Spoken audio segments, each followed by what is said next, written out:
Energy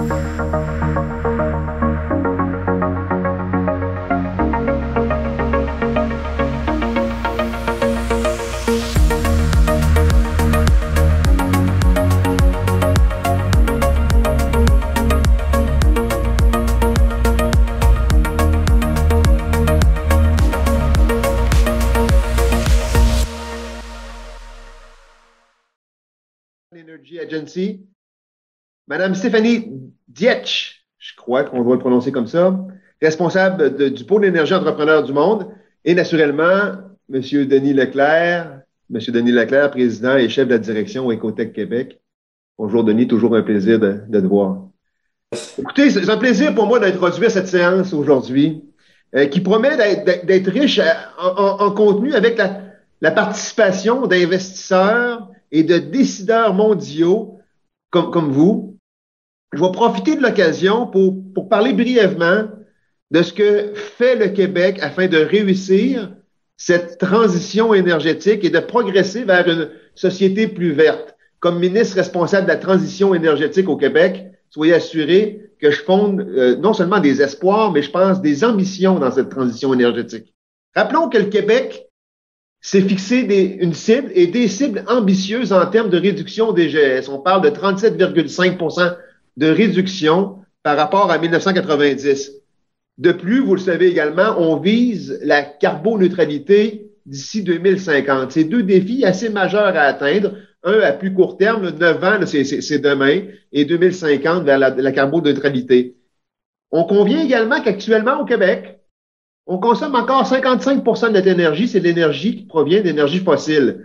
Donc, la décarbonation de l'économie représente à la fois pour le Québec une initiative environnementale de réduction de GES qu'on doit atteindre, mais ça représente également, et j'insisterai là-dessus, une belle occasion, puisque ces énergies fossiles-là sont en importation, de justement améliorer notre balance commerciale et faire plus d'économies ici au Québec. On s'est donné des cibles ambitieuses en termes dans le secteur énergétique. Vous le savez, au Québec actuellement, depuis avril, on a dépassé 100 000 véhicules électriques au Québec. À peu près un peu moins de 50 % des véhicules électriques du Canada sont au Québec, bien qu'on représente moins de 25 % de la population. Mais notre objectif est ambitieux. D'ici 2030, 1,5 million de véhicules électriques sur les routes du Québec, un peu plus de 20 %, donc 20-25 % du parc véhiculaire électrique. Et naturellement, vous le savez également qu'on s'est engagé en 2035 que les ventes de véhicules électriques, ça soit terminé au Québec, véhicules neufs. On veut améliorer de 15 % notre efficacité énergétique. Oui, on a la réduction de GES, mais on peut utiliser mieux notre énergie. On veut réduire de 40 % la quantité de produits pétroliers consommés. On veut augmenter de 50 % la production de bioénergie, qui est certainement une vision qui va nous permettre dans cette transition énergétique d'atteindre nos résultats.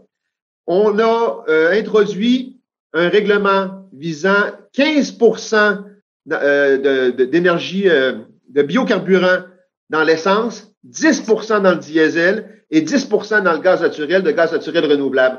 Donc, quand on regarde tout ce panier d'engagement qu'on a pris et de volonté qu'on a pris, c'est là qu'on va réussir à la fois notre transition énergétique et notre amélioration de notre bilan énergétique. L'efficacité énergétique, l'électrification directe sont au cœur des solutions qu'on souhaite amener au Québec. On sait que ces deux éléments-là vont pas suffire pour atteindre nos objectifs de réduction de l'énergie fossile. Il faut changer la donne avec d'autres avenues qui sont complémentaires à celles que je viens d'énoncer. On doit le faire avec des ressources naturelles, de l'énergie renouvelable à coût compétitif, avec de la biomasse forestière qu'on a quand même de manière importante au Québec, surtout avec des entrepreneurs innovants et avec nos centres de recherche et de développement. C'est un peu le mix qu'on a au Québec, justement, pour faire cette transition. Cet automne, je vais lancer 2 chantiers importants dans cette voie-là. Premièrement, on va dévoiler prochainement la mise à jour du plan directeur en transition, innovation et efficacité énergétique, qui va apporter des réponses structurées aux enjeux de changement climatique en complémentarité avec le plan pour une économie verte, le PEV 2030. Dans le cadre du plan directeur, les citoyens, les entreprises, les organisations vont être invités justement à repenser leur choix de consommation en priorisant l'efficacité énergétique, par exemple, mais aussi en se questionnant sur leurs besoins énergétiques. On va devoir faire des choix qui permettent de consommer mieux et de consommer moins. Et l'énergie qui sera rendue disponible momentanément, de l'utiliser à meilleur escient pour le développement socio-économique du Québec. Nous misons aussi sur le développement de filières stratégiques d'énergie renouvelable, notamment celle de l'hydrogène vert et des bioénergies qui feront l'objet d'une toute première stratégie qui va être déposée cet automne. On est à finaliser cette stratégie-là dans nos discussions, à la fois sur le volet gestes à poser et également sommes requises pour y arriver. 3 volets à l'intérieur de cette stratégie-là qu'on va déposer. Le premier, c'est quoi l'environnement d'affaires? Donc, c'est le premier pilier, le premier axe de la stratégie, l'environnement d'affaires au Québec, comment on peut le déployer. Deuxième volet, les connaissances et innovations, sur quoi on peut s'appuyer. Et le troisième volet, qui vient rejoindre un peu les 2 volets, c'est toute la collaboration, l'information et la promotion à la fois du domaine d'affaires, du domaine d'innovation et recherche, pour faire en sorte qu'on va développer au Québec, avec notre énergie renouvelable, une stratégie d'hydrogène vert qui va faire l'envie partout dans le monde, parce que l'hydrogène vert, on peut prétendre au Québec d'être un chef de file à cet effet-là. Alors, comme vous le voyez, le Québec est en action, il est mobilisé autour des objectifs communs, qui est de développer une économie verte, résiliente, qui va être fondée sur l'ensemble des ressources qu'on détient au Québec. Pour alimenter cette transition énergétique et technologique, on a besoin, je terminerai là-dessus, des minéraux critiques et stratégiques. Ces minéraux sont essentiels dans la transition pour fabriquer, qu'on parle de produits médicaux, des lasers, des ordinateurs, des éoliennes, naturellement des batteries. Donc, on a au Québec tout ce qu'il faut. On a l'énergie verte, on a la science, l'innovation, on a les entrepreneurs, on a les minéraux critiques et stratégiques. On a tout ce qu'il faut pour participer comme un leader mondial dans cette vision de transition énergétique, d'une économie plus efficiente en énergie, et on compte bien y être avec vous tous. Et aujourd'hui, vous aurez l'occasion d'avoir ces discussions-là. Je compte bien porter une oreille attentive à quelles sont vos visions respectives pour faire en sorte que le Québec, ensemble, on aille plus loin dans cette perspective-là.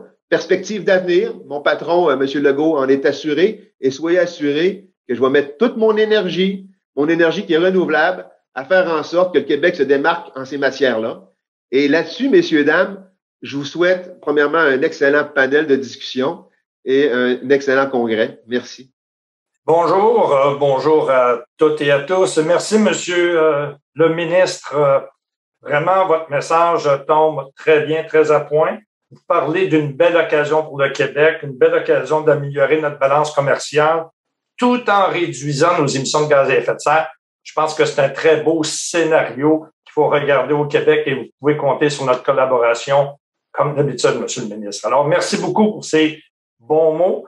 Alors, bon matin à toutes et à tous et bienvenue à cet atelier Énergie 3.0. Oui, on est rendu à 3.0 maintenant. C'est comment transformer le monde énergétique pour stimuler la croissance. En 2013, si ma mémoire est bonne, il y a un livre qui a été publié de Rudy Provost, qui est le président du directoire du groupe Rexel. Et l'idée de base était celle-ci. Énergie 3.0 devrait s'appuyer sur la convergence entre l'énergie et le numérique pour optimiser notre maîtrise de l'énergie et, bien sûr, améliorer notre qualité de vie. On dit que le monde de l'énergie entre dans une nouvelle phase de son histoire, celle de la révolution numérique. Qu'est-ce que ça veut dire pour le citoyen? Ça veut dire que ça signifie un habitat plus pensé, plus durable, en harmonie avec ses besoins et son bien-être. Qu'est-ce que ça veut dire pour les entreprises et les municipalités? Ben, c'est l'entrée dans le monde 3.0 serait un formidable levier d'optimisation des ressources énergétiques et de leur infrastructure, avec un retour sur l'investissement à plus court terme, selon des experts. Alors, comment cette convergence entre l'énergie et le numérique va offrir aux utilisateurs des solutions adaptées à leurs besoins énergétiques spécifiques et ainsi réduire leur consommation, ainsi réduire les émissions de gaz à effet de serre. Alors, comment ces changements vont s'opérer et stimuler la croissance? Quels nouveaux outils et services vont apparaître? Comment l'ensemble de l'organisation de la filière énergétique va se réinventer? Alors, on compte sur un panel d'experts extraordinaires. Laissez-moi vous présenter nos 4 panélistes aujourd'hui. Nous avons d'abord Mme Mary Bruce Warlick. Mme Warlick est la directrice générale adjointe de l'Agence internationale de l'énergie. Alors, l'Agence internationale de l'énergie a été créée en 1974 en tant que principal forum international sur la coopération énergétique.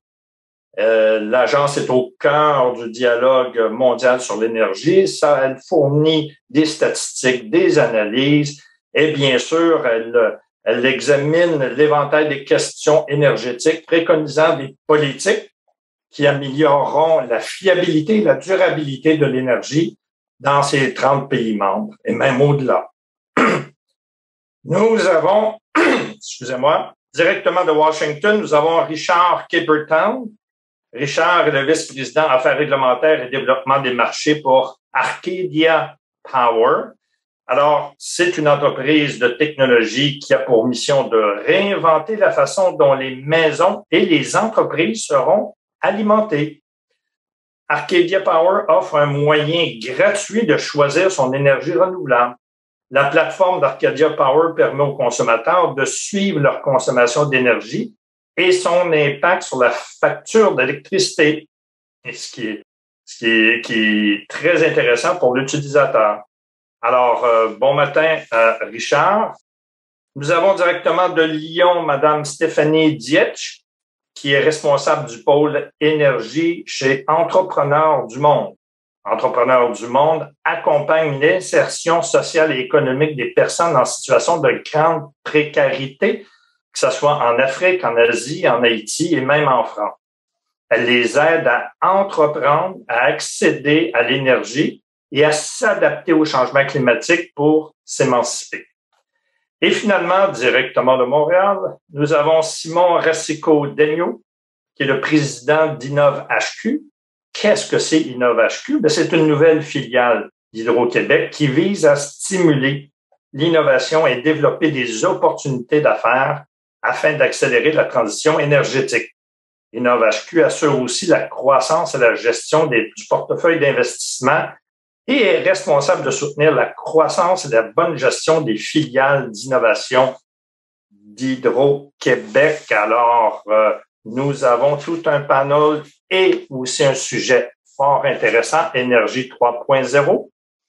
Je vais commencer immédiatement la conversation avec nos invités parce je viens de vous mentionner que l'énergie 3.0, c'est la convergence entre l'énergie et le numérique avec l'objectif d'une meilleure maîtrise de l'énergie et améliorer notre qualité de vie, bien sûr. Qu'est-ce que l'énergie 3.0 signifie pour vous, chers panélistes? Qu'est-ce que l'énergie 3.0 signifie pour votre organisation? Est-ce qu'il faut vraiment placer le pouvoir dans les mains du consommateur? Alors, je vais demander à Mary Bruce Warlick de nous dire quelques mots au niveau de qu'est-ce que ça représente pour l'Agence internationale de l'énergie. Mary, good morning, good afternoon. Good morning, good afternoon. Thank you very much. It's a real pleasure to be with you today. And let me just say congratulations to the government of Quebec for everything that they're doing to advance the clean energy transition. It's, as I said, a real pleasure to be with you. Just a few remarks. Really, from our perspective, to avoid the worst impacts of climate change, we need to move smartly in the direction of reducing global CO2 emissions to fall to net zero by 2050. And this will require really a complete transformation of how we produce, transport, and consume energy. So just in a couple of minutes here, I'd really like to focus on 3 areas where joint efforts between consumers, companies, and governments really will be crucial to achieve this goal. And these are innovation, infrastructure, and energy efficiency, all areas where the IEA is very much focused. On innovation, the IEA recently developed and released a roadmap that sets out one pathway for how the world could reach net zero emissions by 2050. And in this, we found that almost half of the reductions in 2050 will need to come from technologies that are currently at the demonstration or prototype phase. So major innovation efforts must occur over this decade to bring these technologies to market in time in order for us to reach global 2050 goals. On infrastructure, getting to net zero emissions will require huge amounts of new infrastructure and lots of modifications to existing assets. And all countries and regions will need to move from their current systems, supporting largely the use of fossil fuels and centrally generated electricity, to systems based on, as was referenced, renewable electricity and low emissions fuels. And to do this, we need a major boost in investment in infrastructure. This is also a subject we have published some recent reports on. And it's important to remember that there are approximately 790 million people in the world still without access to electricity, as well as 2.6 billion people who do not have access to clean cooking facilities. So new infrastructure and investment will be very much needed, particularly in the emerging and developing economies, if we are to achieve the UN Sustainable Development Goal for universal access to energy for all by 2030. And finally, third on my list is a major worldwide push to increase energy efficiency is absolutely essential in the effort to reach net zero. And this is another area where governments, working with citizens and consumers to encourage them to adopt more efficient appliances, buildings, and vehicles will be very important. Working with companies to limit energy use and emissions from industrial processes and supply chains will also be critical. So achieving action in all these areas will require a tripling in clean energy investment from current levels by 2030. Private sector will be critical to finance most of this, which calls for closer cooperation, of course, between developers, investors, public financial institutions, and governments. But we can see the beginning of a new energy economy emerging. The challenge really is directing and accelerating this towards achieving our shared goals on sustainable development and climate change. Thank you. Merci beaucoup, Mary. Alors, 3 mots à retenir, innovation, infrastructure, efficacité énergétique, les 3 clés pour se rendre en 2050 net zéro. Alors, nous parlons d'énergie, d'efficacité énergétique. Let's turn to Richard. Richard, energy efficiency. What does that mean for you in Arcadia Power? Bonjour, merci Denis et merci Ministre Julien. Je m'appelle Richard Caperton. Je suis désolé, mais je ne parle pas français, donc je parlerai anglais. Thank you for having me. And thanks for these remarks, Denis. I think you started things off right, that I work in the world of policy and regulation and business model innovation that Mary just mentioned. And all of this is about letting energy customers participate in the grid. And that's what Energy 3.0 is all about, is about giving customers what they want, which is choice. And customers have choice throughout the economy today. They get to choose their how they get around. Their transportation has a lot more choice. Their lodging has more choice. Their payment systems have more choice. And now there are new technologies that are coming in the energy space that give customers more choice. Denis, you asked about energy efficiency, and in some ways that's the biggest choice that customers have, which is about using less energy in their home rather than more. And they have the technologies available to do that.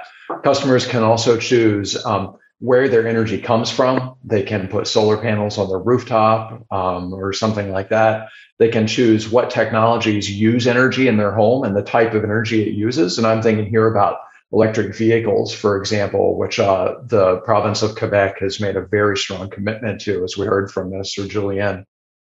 In some places, I think the province of Alberta is a really good example of this. There is retail competition and customers can choose who their energy supplier is. And then there's all sorts of other new technologies around the smart home and batteries that are out there. And we already heard about battery production and how much that's thriving today. So there's just so much choice that customers have. And, some customers can make the ultimate choice, which would be to cut the wire to the utility and just power their home on its own. We don't actually see many customers doing that, but they could do it. And that's just really exciting. And that's what Energy 3.0 is all about, is giving people those choices and helping people take advantage. What we actually see at Arcadia, though, is that a lot of customers don't want to spend time with these choices. And that's for two reasons. One is that energy is relatively low mind share. People don't think about energy a whole lot. And that's because, you flip a switch and the light comes on, so you don't have to think about it a whole lot. And so people don't spend much time engaging with energy. The second reason is that energy is what I call low salience, which means that it may not actually matter that much in the big scheme to a lot of people. And climate change is a huge deal, but energy costs are not that big a deal. In the United States, the median household spends 2% of annual income on energy. Significantly less than half of that is on electricity. And so a 20% increase in your energy efficiency in your home is going to save you a few $100s at most a year. And so people just don't want to spend a whole lot of time working on that. So what that has meant is that there are a lot of successful companies in the space. Arcadia is one example, but there are others in the energy space that are making choice easy for customers. And that includes, in many cases, making choices on behalf of customers. So this is what I think policymakers and utilities need to get comfortable with, is the idea that customers are going to be working with third parties and not always with utilities and not always with government actors. And these are going to be innovative, entrepreneurial third parties. This is already happening in finance. I think about companies like Mint.com, which sits between banks and customers to facilitate better financial management. I think about insurance. There are companies like Lemonade that are insurance technology companies that help customers choose the best insurance plan for them and sit between the insurance companies and customers. And now there are companies like Arcadia that are helping energy customers manage their usage and manage all the choices that they have. And we sit between customers and their utilities. So I'm really looking forward to the conversation today. I think there's going to be a lot of good questions that come up, and looking forward to sharing some of my experiences from Arcadia and from the United States. But again, thank you for having me. I'm really glad to be here. Merci, Richard. Très intéressant le fait que, bien sûr, comme consommateur, le coût-bénéfice, si le ratio n'est pas très intéressant, on se désintéresse à cela. Mais lorsqu'on a des intermédiaires qui ne font pas seulement conseiller, mais également prendre des décisions pour le consommateur, c'est peut-être une solution plus facile, justement, pour l'utilisateur. On va y revenir, Richard. Maintenant, j'accueille Stéphanie Dietsch, entrepreneur du monde, Énergie 3.0. C'est quoi le lien, Stéphanie? Peux-tu nous en parler un peu plus? Oui, avec plaisir. Je suis ravie de pouvoir apporter un éclairage un petit peu différent sur cette thématique qui est celle de l'accès à l'énergie dans les pays du Sud et notamment en Afrique. Ou pour rappeler un petit peu brièvement le contexte, on est dans un contexte où le taux d'accès à l'énergie est très faible. Moins d'une personne sur deux a accès au réseau électrique en Afrique subsaharienne. où le coût de l'énergie est très très élevé et où la consommation et le taux d'équipement des ménages est très faible. Donc on voit qu'on a une situation bien différente de ce qu'on peut retrouver dans les pays du Nord. Et néanmoins, cette question de l'énergie 3.0 il est cruciale, puisqu'elle apparaît comme une solution justement pour répondre à cette problématique du manque d'accès à l'énergie dans les pays du Sud. Alors, pourquoi est-ce que on voit dans l'énergie 3.0 un potentiel pour répondre à cette problématique? Parce que déjà, on voit apparaître des solutions qui sont locales, que ce soit des mini-grids, des mini-réseaux décentralisés ou des solutions solaires individuelles qui apparaissent et qui peuvent se développer dans les zones où il n'est pas possible ou trop coûteux de développer un réseau électrique. Et aussi parce que le potentiel des énergies renouvelables, notamment hydrauliques et solaires, est énorme et complètement sous-exploité. Mais le recours à ces énergies nécessite certaines contraintes, notamment la nécessité de pouvoir stocker cette énergie, qui est quelque chose de coûteux et qui donc nécessite de mettre en place des mécanismes pour réduire et économiser cette énergie produite. On retrouve un petit peu la même problématique. Et enfin aussi parce que dans ces contextes-là, le taux d'équipement des ménages est encore très faible et donc on a ce potentiel-là de passer d'une absence d'accès à l'énergie à une énergie qui est propre, durable et économique pour ces ménages. Donc, en conclusion, en fait, on a en Afrique, l'énergie 3.0 répond plus à un enjeu d'accès à l'énergie que à un besoin de transition énergétique. Mais c'est pour le consommateur une nécessité d'abord d'avoir accès à l'énergie, mais aussi et surtout, c'est d'avoir accès à un mode de consommation énergétique qui soit durable, efficace et économique. Et nous reviendrons, Stéphanie, parce que je serais très intéressé à avoir des exemples plus concrets à ce moment-là pour bonifier la discussion, pour avoir cette perspective de cette région du monde. Merci, Stéphanie. Je me tourne maintenant vers Simon. Nouvelle filiale, InnovHQ, Énergie 3.0, consommateur. Je pense que ça tombe direct au niveau de la mission d'InnovHQ, n'est-ce pas, Simon? Oui, absolument, Denis. Merci tout d'abord de l'invitation. Je suis très, très heureux d'être avec vous aujourd'hui. Et puis, je pense que quand on parle d'énergie 3.0, il faut regarder le mouvement qui sous-tend ça. À mon avis, c'est vraiment un mouvement de société. Donc, c'est pas quelque chose qui est amené par les entreprises, par les gouvernements. C'est vraiment le consommateur, en fait, le souhait de décarbonation, de laisser une planète plus verte à nos enfants, à nos petits-enfants, qui soutient vraiment ce mouvement-là.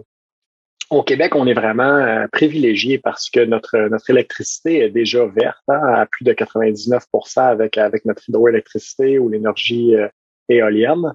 Mais on a l'opportunité de regarder le reste de notre économie. Le ministre Julien faisait référence, il y a quand même 55% de toute l'énergie au Québec qui provient de sources fossiles.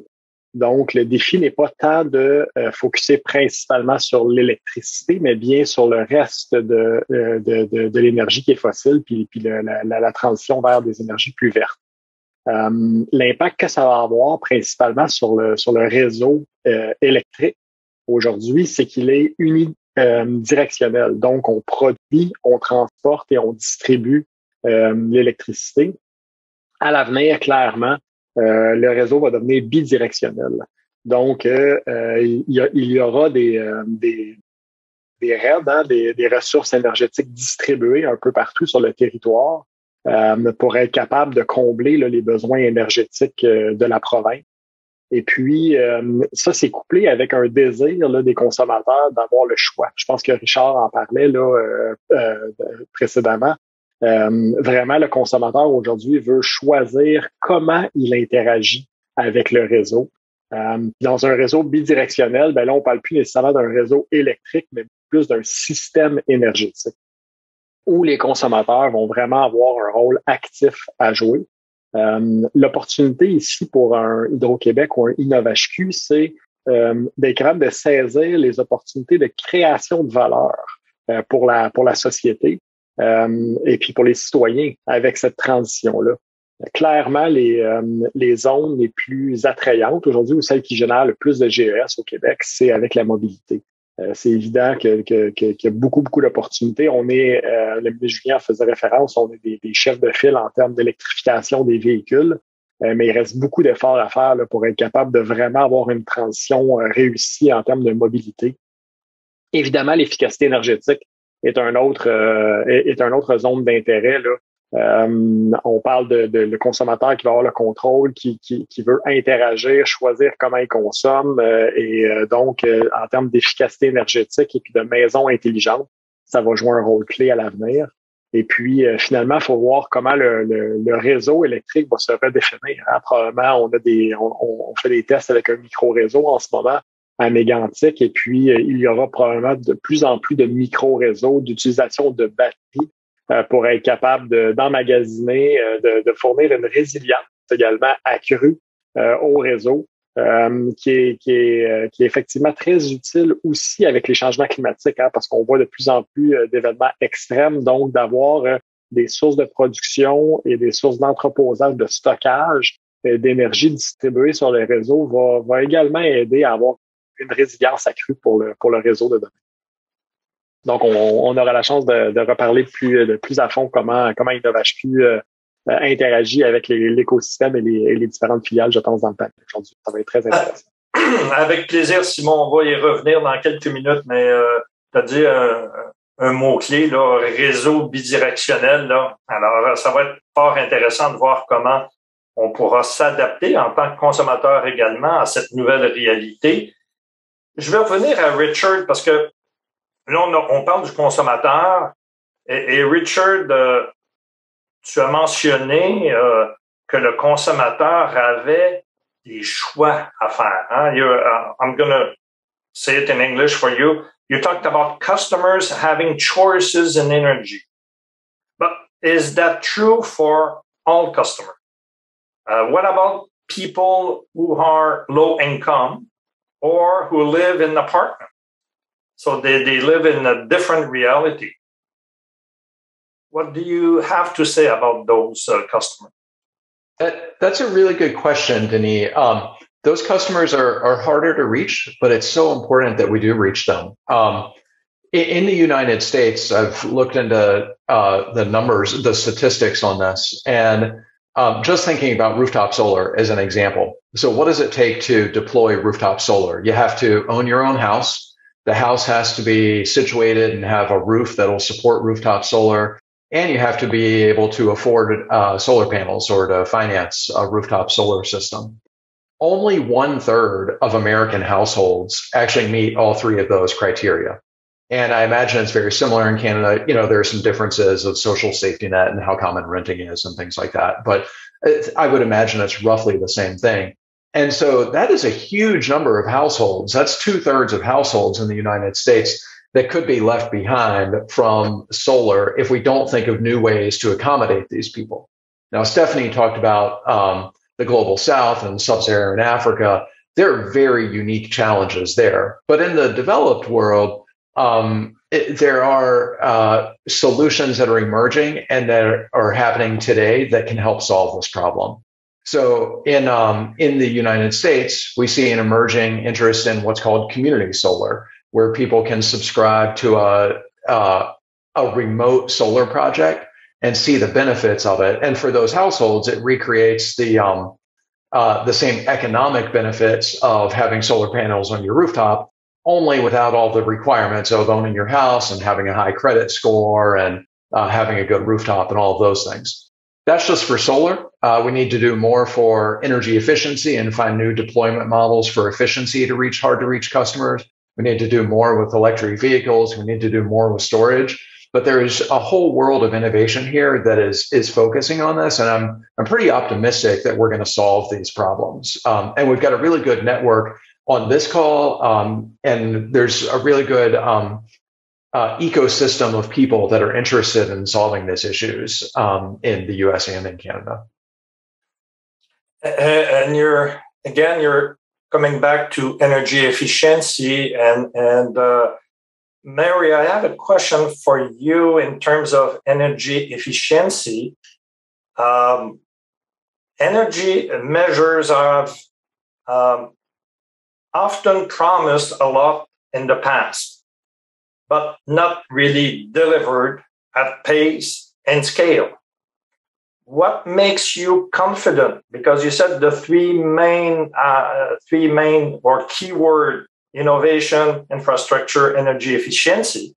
So what makes you confident that we can change this in terms of a higher delivered benefit for energy efficiency, and in order to get the consumer to use less energy consuming technology? So what do you think about how can we move the needle in terms of energy efficiency?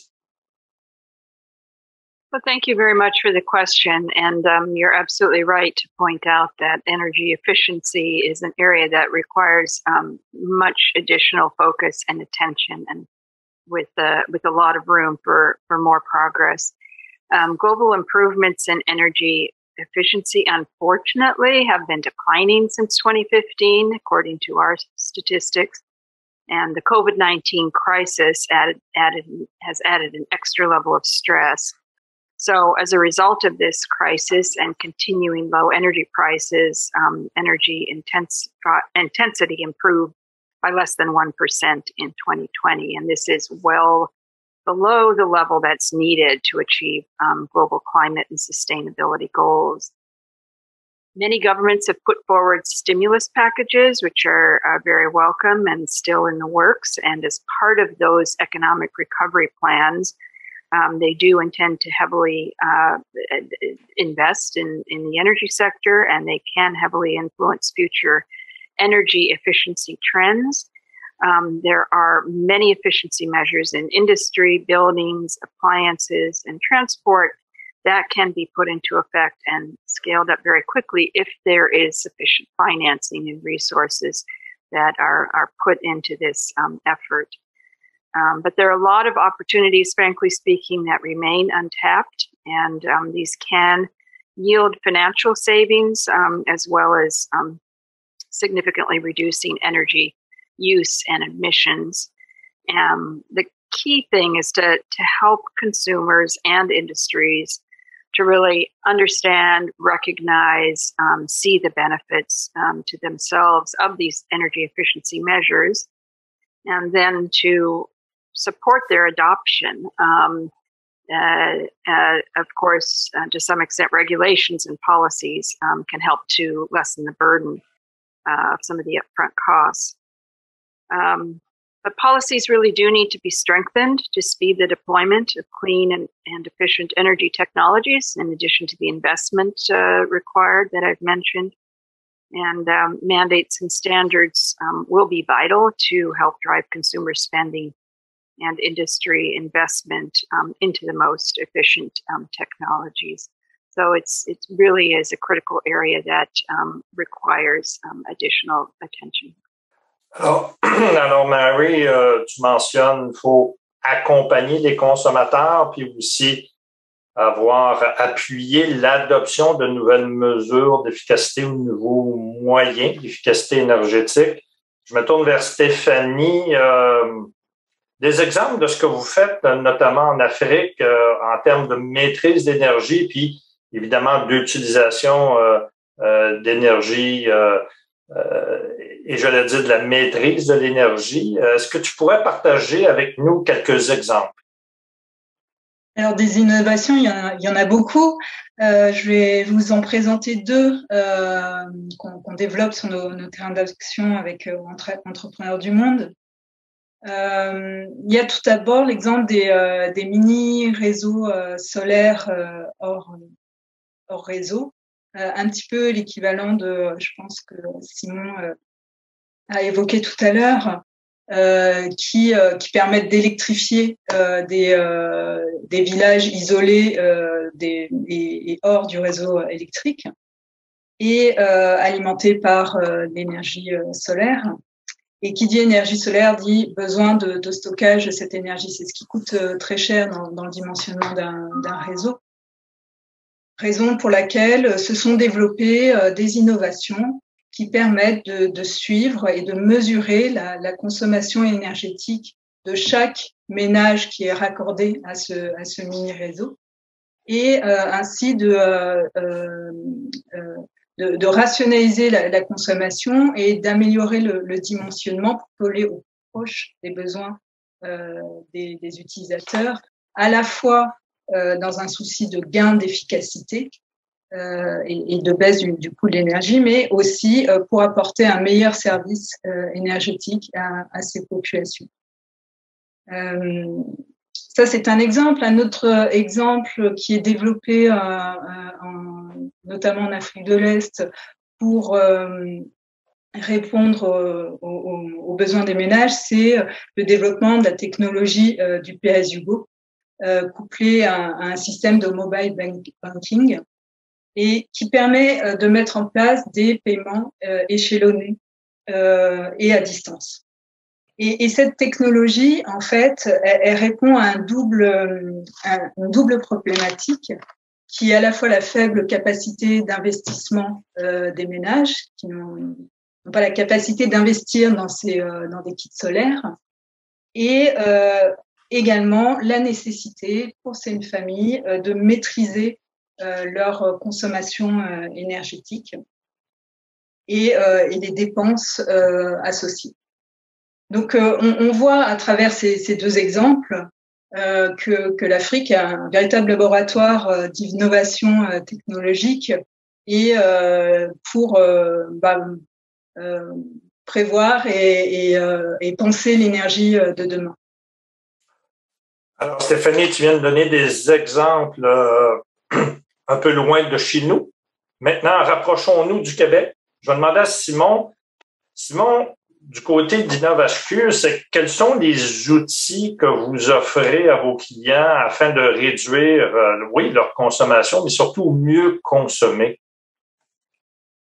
En fait, pour nous, le plus important, c'est vraiment d'avoir une approche collaborative. C'est de partir des besoins du client. Donc, et puis après ça, de faire du développement de l'innovation en fonction de ça. Donc, traditionnellement, chez Hydro-Québec, on développait, on faisait de la recherche et après ça, on cherchait comment la commercialiser.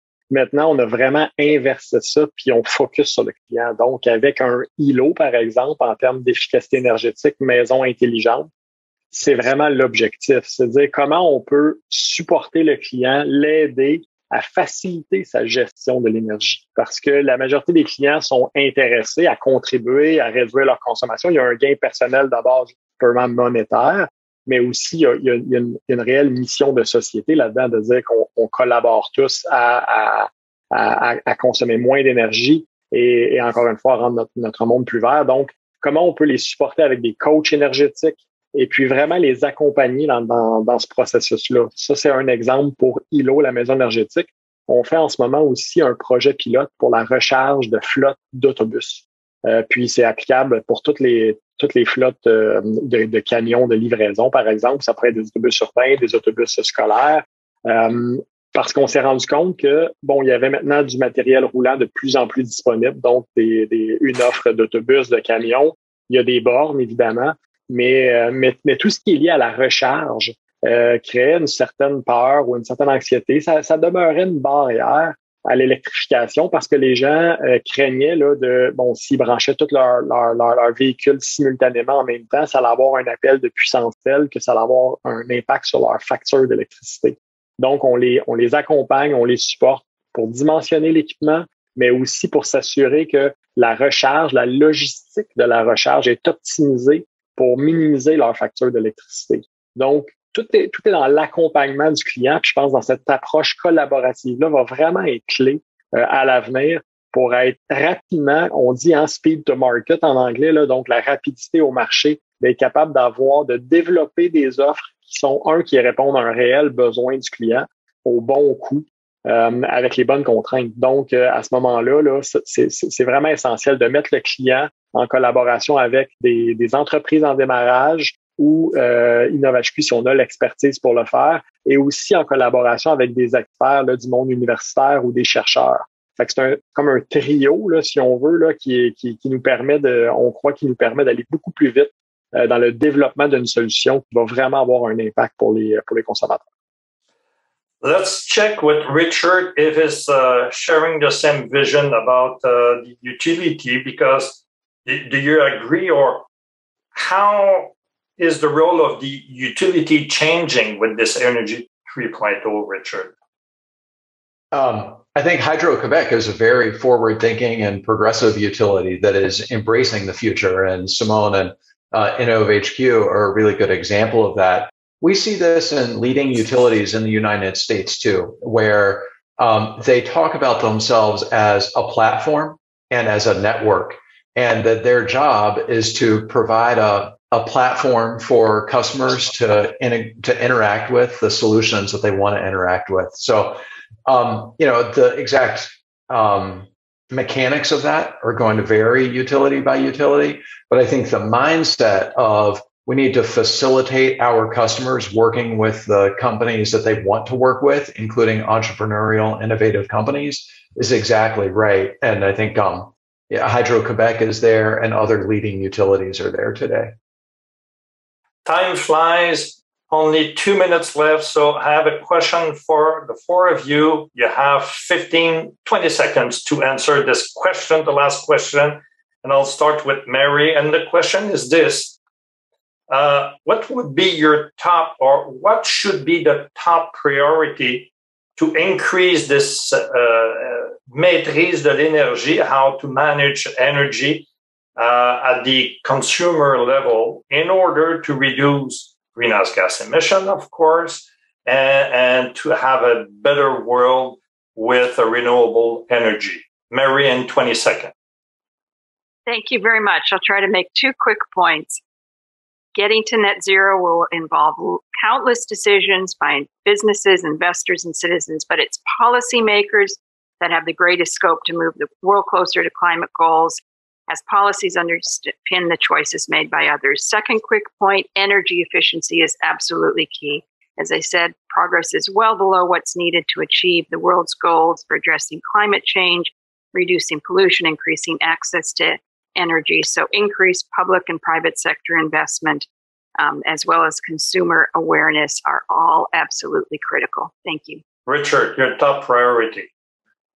These active customers and engaged customers are not the fringe. They are the mainstream, and we need to prepare today for those customers to be central to the grid. And that means that we need systems in place today to plan the grid with customers at the center of it, and make sure that we're making the investments to facilitate their participation in the grid, and make sure that we're not making unnecessary investments in large-scale systems that won't be needed in a future of more engaged customers. Stéphanie, ta première priorité? Pour ma part, je dirais que il faut favoriser la question de l'efficacité énergétique dans la question de l'accès à l'énergie pour les pays du Sud. Et en cela, la question de l'accès à l'énergie repose pas tant sur le développement de nouvelles technologies, mais que sur la mise en place d'un environnement favorable à leur déploiement. C'est-à-dire qu'il faut également lever toutes les barrières qui entravent l'accès des populations à ces nouvelles technologies, que ce soit le développement d'autres innovations, la téléphonie, le mobile banking, mais aussi des questions de formation et d'accès au marché. et également améliorer le contexte réglementaire et mettre en place un contexte réglementaire favorable pour la diffusion de ces équipes. Et Simon? De mon côté, c'est vraiment l'accompagnement des clients là, dans la transition pour permettre d'accélérer l'éducation. En même temps, il y a une question de connaissance. Au Québec, par exemple, il n'y a pas de signal de prix pour la puissance pour un consommateur résidentiel. Donc, les gens sont même pas conscients que le prix de l'énergie varie au cours d'une journée. Donc, je pense que l'accompagnement, la collaboration, puis laisser le choix aux consommateurs de décider comment ils vont interagir avec le réseau énergétique du futur. Merci. Et ça complète notre tour de table d'énergie 3.0. Mary, Richard, Stéphanie et Simon, merci beaucoup. On aurait pu poursuivre la discussion et je pense que c'est dans les premiers balbutiements de cette énergie 3.0, je peux déjà prédire que nous aurons une prochaine théorie de énergie 4.0 à un moment donné où vraiment le bidirectionnel et le choix du consommateur sera vraiment au cœur de l'ensemble du système d'énergie dans le monde. Alors, merci encore pour votre attention. Merci pour votre collaboration et au plaisir de vous revoir.